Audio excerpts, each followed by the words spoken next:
y le agradecemos enormemente la amabilidad que tiene de atendernos. Alicia Rivas, Miguel Riquelme, los saludamos. ¿Cómo está? Sí, ¿qué tal? ¿Cómo les va? Muy bien. Escucho muy bajo, ¿eh? A ver ahora, ahí está un poco mejor, me parece. No Bien. sé. A ver. Ahí estamos. Ahí están mejor. Ahí estamos mejor. Bien. Claudio, primera pregunta. Inflación publicada por el INDEC, 13,2, 13,5, no recuerdo con exactitud cuánto, pero este dato sueltito así alcanza para decir, o para que los funcionarios digan la economía mejora. Pero, ¿qué pasa con los niveles de pobreza? ¿Qué pasa con los aumentos de lo que es más sensible para los sectores populares? Los alimentos, el transporte público, la energía. ¿Qué análisis económico-político hacen ustedes de todo esto? Mira, acá no hay ninguna razón como para celebrar nada. No hay ningún triunfo sobre ningún problema que la economía haya tenido. O sea, acá el problema inflacionario no se ha resuelto. Tenemos la inflación más alta del mundo en este momento. Pero incluso una inflación que aún con el descenso que se ha tenido es superior a la inflación final del gobierno de Alberto Fernández, que efectivamente era ya una inflación alta. El último mes del gobierno anterior la inflación estuvo alrededor del 12, algo. El tema acá es que en general para estos planteos neoliberales, cuando dicen que pretenden resolver un problema, agregan otro en lugar de resolver. Y en la práctica, si uno se fija, y nos vamos por ejemplo al 2020, el primer año de la pandemia, en nuestro país, el índice de precios al consumidor anualmente dio 36% anual. Es decir, claramente una inflación bastante moderada para lo que ha sido la historia última de la Argentina. Ahora, ¿cuál era la contrapartida de esa inflación moderada? Era la cuarentena que se había aplicado para frenar el contagio del COVID-19 y que por lo tanto había implicado paralizar buena parte de la actividad económica en nuestro país. Es decir, en el marco de la peste y del virus del COVID-19, la economía casi paralizada muestra datos inflacionarios que comparados con la situación que atravesamos serían positivos. Y la verdad es que lo que habría que decir ahora es que en realidad Milei es como la peste en realidad, y ha introducido otro virus para atacar la cuestión inflacionaria, que en lugar de resolver agrega otro problema, que es el derrumbe económico y la recesión brutal en la que ha caído la Argentina, porque este dato de inflación coexiste con una caída de las ventas minoristas del orden del 28% en enero y del 25% en febrero, porque los supermercados y sus ventas caen un 8% en enero y un 14% en febrero, porque los aportes a la seguridad social que están ligados a la evolución de los salarios caen un 28% durante el curso del año, durante los dos últimos meses, enero y febrero, porque el impuesto al cheque, que también tiene que ver con la actividad económica, muestra una caída también significativa de cerca del 15%, porque la industria cayó un 12,4%, porque los insumos de la construcción cayeron un 22%, es decir, porque los salarios cayeron un 18% en el sector privado, cayeron un 20% en los trabajadores estatales, porque el salario mínimo vital y móvil en poder adquisitivo está 40% abajo de cuando asumió Milei, y porque los saberes jubilatorios están 37,8% abajo que cuando asumió Milei, y porque la pobreza, que estaba en el 41,4 o 3, está en prácticamente 56%. Así que la verdad es es que lo que tenemos acá es que Milei es como la peste, inoculó el virus del derrumbe económico y la recesión, y eso produce desaceleración de los precios. No implica eliminar la inflación, ni mucho menos, pero esa desaceleración convive con haber agregado otro problema. Los argentinos que vivíamos un momento de salarios miserables hasta la final de la gestión anterior, ahora no solo tenemos salarios más miserables, ingresos más miserables, sino que a la vez empieza a aparecer con claridad la problemática del desempleo como parte de la amenaza cotidiana del conjunto de los argentinos. Así que para celebrar no hay nada. Y eso te iba a preguntar, ¿qué está celebrando Milei entonces? No, celebran dentro de ese microcosmos en el que funcionan y que donde tratan que todos entremos y que tengamos una especie de mirada absolutamente unilateral, y si baja un índice, no importa por qué baje, eso permite resolver todo. No permite resolver nada, pretenden encandilar al conjunto de la opinión pública colocando como fantasma central la problemática inflacionaria, cuando la problemática inflacionaria responde a un conjunto de problemas y no se resuelve destruyendo la actividad económica. Digamos, sinceramente ese no es solución para nadie. Y por otro lado, además, porque lo que también festejan es que en tanto logren encandilarnos y que miremos solamente ese índice y no existan estrategias políticas y de resistencia social que frenen esto, efectivamente estamos permitiendo que avance una política, es una política de destrucción productiva, de consolidación de una Argentina exportadora sobre la base de la sobreexplotación de la naturaleza, con un impacto ambiental absolutamente negativo, una Argentina que va a tener niveles de exclusión social muy significativos, y en todo caso pretenden consolidar una Argentina que tiene a los intereses de los exportadores y a los intereses de los que con las divisas van a percibir sus pagos, que son los acreedores, y al sector financiero, que hace rentas importantes en ese marco, como los principales beneficiarios. Esto es lo que quieren consolidar, y por eso festejan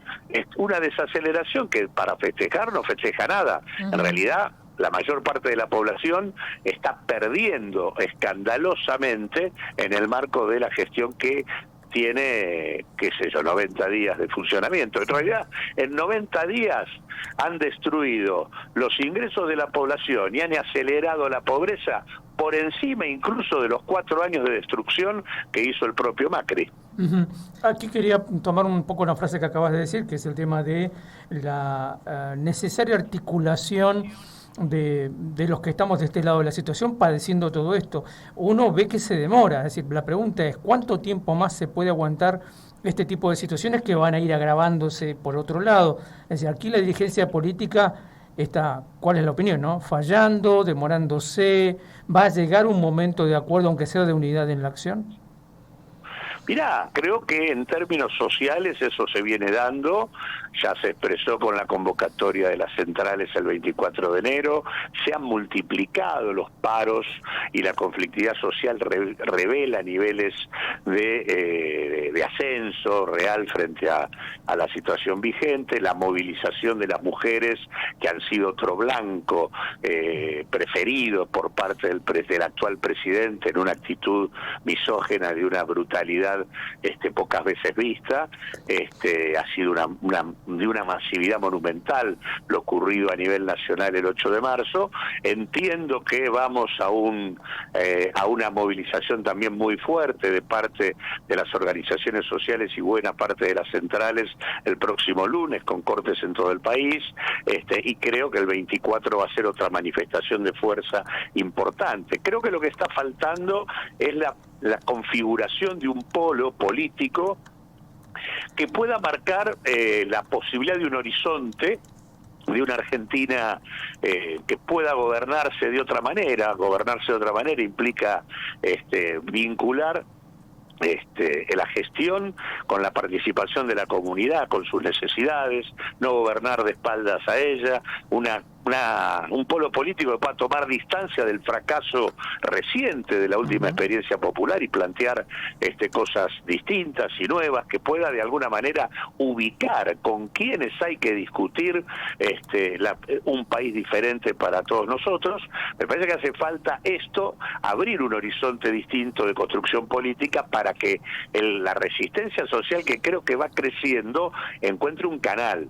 La verdad es que acá hay cosas que en términos institucionales pasan y que no deberían ocurrir. O sea, acá hay buena parte de lo que Milei está haciendo se sostiene en un DNU, que es el DNU 7023, que del comienzo de su gestión, que es un DNU abiertamente inconstitucional, un decreto de necesidad y urgencia que lo que pretende es prácticamente una reforma constitucional por decreto, y acá el Parlamento sigue sin voltearlo. Ojalá mañana en el Senado esto efectivamente se termine dando, y pues esto puede incidir para que diputados construyan el número que corresponde. No puede ser que el Parlamento tenga un decreto que pretende cerrarlo y ni siquiera haga lo que tiene que hacer, como tampoco puede pasar que la Corte Suprema de Justicia, frente a un decreto absolutamente inconstitucional que pretende la suma del poder público, que la propia Constitución tilda como un delito de traición a la patria, no diga absolutamente nada. Sí.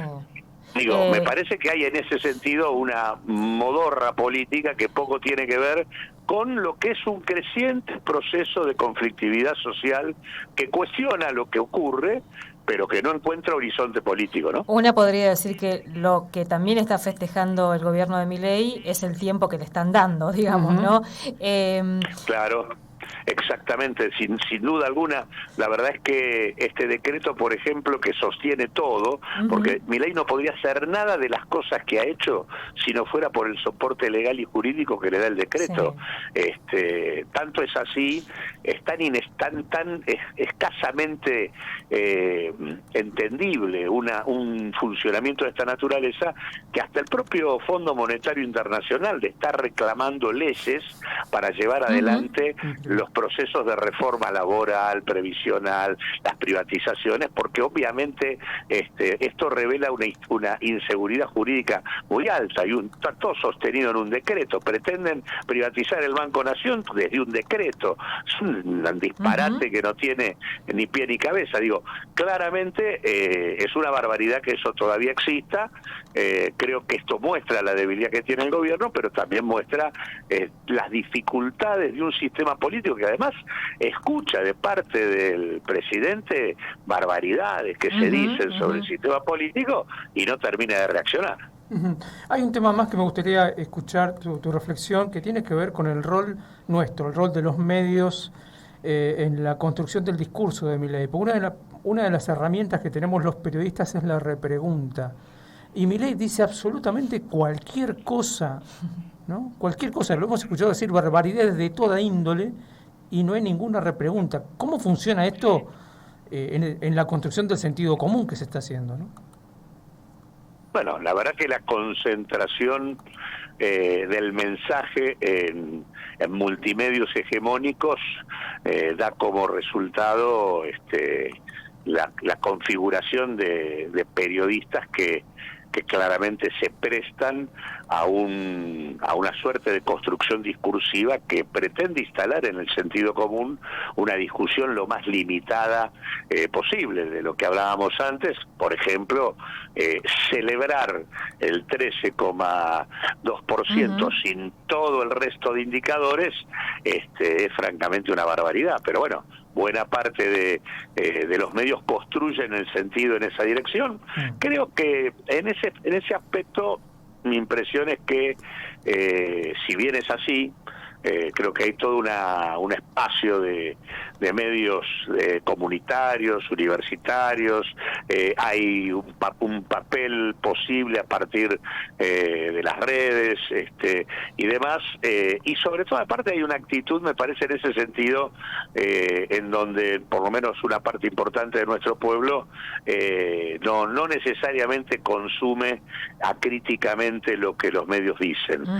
No obstante eso, obviamente que hacen mucho daño, y obviamente no dejan de hacerlo, trabajan 24 horas diarias en esa dirección, Me parece que en todo caso, más allá de esto, el problema central lo tenemos aquellos que tenemos que enhebrar una alternativa popular, democrática, nacional, que incorpore la cuestión social y ambiental como parte del discurso, que plantee la posibilidad de gobernar con la comunidad y no de espaldas a ella. Buena parte del fracaso de la institucionalidad democrática en la Argentina, que termina con un gobierno como que realmente recupera los contenidos fundacionales del golpe del 76, al interior mismo del sistema institucional. El fracaso principal ha sido no haber logrado involucrar a la comunidad en la construcción de las políticas públicas para tener los niveles de poder comunitario necesarios para limitar a factores de poder que una y otra vez neutralizan las políticas populares, las boicotean y terminan conduciendo gobiernos a niveles de fracaso como el que tuvimos en la última experiencia. Claudio, vos como presidente de la Unidad Popular, que fue un partido que fue parte del Frente de Todos en su momento, ¿qué queda de ese espacio del Frente de Todos, después Unión por la Patria, pensando en esa oposición que debería estar hoy, tal vez con un perfil un poco más alto, cuestionando y poniendo límites al avance de las políticas de Javier Milei? Yo creo que la experiencia de gobierno del Frente de Todos claramente fue una experiencia fracasada. Creo que en gran medida es ese fracaso lo que explica que haya triunfado Milei en las elecciones. Creo que esto, Unión por la Patria, que se cambió el nombre para hacer otra cosa, no solo no lo logró, sino que lo empeoró. La experiencia de todo el espacio que de alguna manera simbólicamente aparece como el espacio de lo nacional y popular, francamente, en las últimas 3 experiencias, la de Scioli, que fue candidato a presidente y que hoy forma parte del gabinete de Milei, la de Alberto Fernández, que condujo una experiencia que colocó al país con un 160% de inflación y que mantuvo el deterioro de los ingresos y las jubilaciones y el aumento de la pobreza, cuando en realidad nos votaron para hacer exactamente lo contrario, y tener como candidato a Sergio Massa, que terminó las elecciones y terminó empleado de un fondo de inversión que se llenó los bolsillos con la crisis del 2001 de la Argentina. La verdad es que demuestra el nivel de confusión y de debilitamiento general de ese espacio, que hace rato que no expresa políticas populares y democráticas como corresponde. Así que yo creo que hay que ser capaces de construir otra cosa.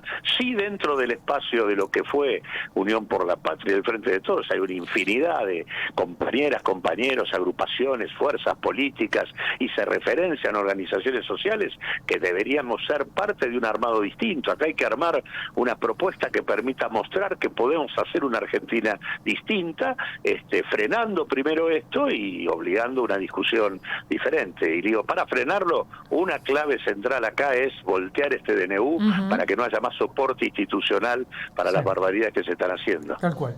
Claudio, como siempre, muchísimas gracias por atendernos. No, al contrario, gracias a ustedes por llamarme. Un abrazo, hasta luego. Charlábamos con Claudio Lozano, economista, fue hasta no hace tanto tiempo, si uno lo recuerda, miembro del directorio del Banco de la Nación, titular de Unidad Popular, instrumento para la Unidad Popular, se llamaba o se llama. Se llama, sí. Un partido que conformó, el que formó parte de la coalición de gobierno anterior. Recordemos, él fue precandidato a presidente, así es. Que después en esos entramados y esos cierres terminó desplazado cuando Unión por la Patria decidió que el candidato era Sergio Massa, y de última terminó tolerando, entre comillas, la precandidatura también de Juan Grabois. Pero hubo todo un detrás de escena que dificultó que ahí se materializara una interna un poco más amplia. Fíjate que había candidaturas en ese entonces, incluida a quien fuera gobernador de la provincia de Buenos Aires, embajador argentino en Brasil, hablamos de Scioli, que hoy es funcionario del actual gobierno. Sí. Es decir, el otro día leía que alguien ponía en un título un político resiliente. En mi barrio lo llamábamos de otra manera, pero bueno, ponerle que es resiliente. En fin, seguramente mañana mañana estamos de paro, así que mañana nosotros vamos a reiterar eso. Todos los compañeros docentes, no docentes, los alumnos también, obviamente en un interclaustro que se viene armando cada vez más potente, han anunciado la decisión de convocar un paro total de actividades para el día de mañana en todo el ámbito de la Universidad Nacional de Misiones. Y recordemos en reclamo de presupuesto para las universidades, porque con la situación en la que se encuentran las universidades públicas en todo el país, corre serio riesgo el funcionamiento y la prestación de este derecho básico que es la educación.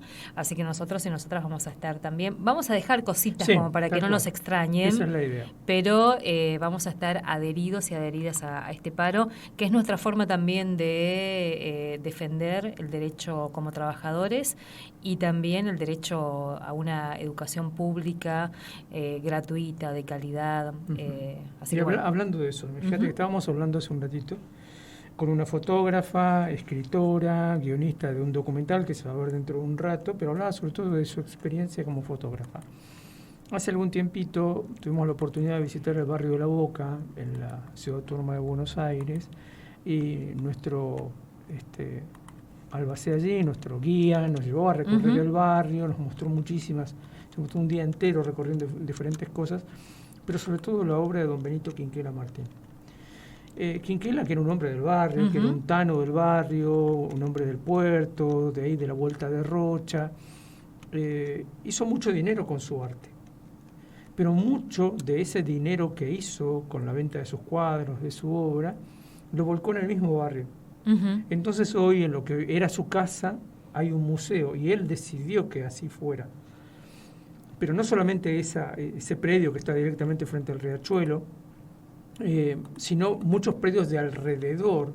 Él cuando tenía dinero los fue comprando con la intención de que, por ejemplo, al lado de lo que es hoy el museo, que fuera su casa, se construyera, donó ese predio y donó dinero para que se construyera un colegio secundario. Y un poquito más allá donó el dinero y el predio para que se comenzara a construir una escuela que es la única escuela secundaria pública de la Argentina que enseña fotografía. Mirá. ¿No? Jorge Macri decidió ayer que la va a cerrar. Bueno, esto es lo que hace esta gente. Estamos hablando de lo que nació, justamente, mira qué día además nace, el 20 de marzo. ¿Cómo se van el mismo día del Museo Aníbal Campas, ¿no?